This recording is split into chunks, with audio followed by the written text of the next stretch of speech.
vita natao ireny mba ho hita fa manan-javatro lazaina ny fo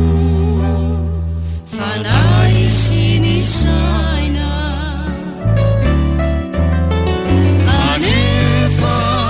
tsy ampy izay vity izay raha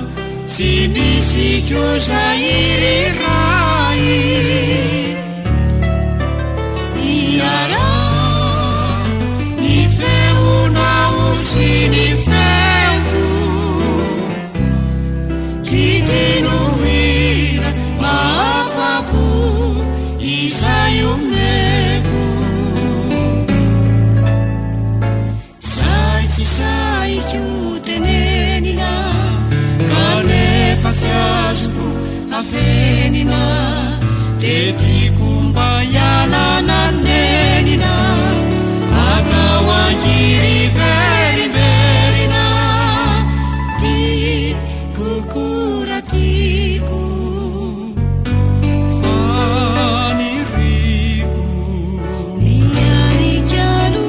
taminao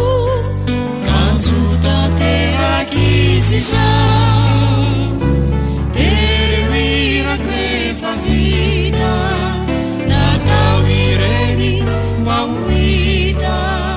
fa manan-javatro lazaina ny fo fanahy sy ny saina anefa tsy ampy izay vity izay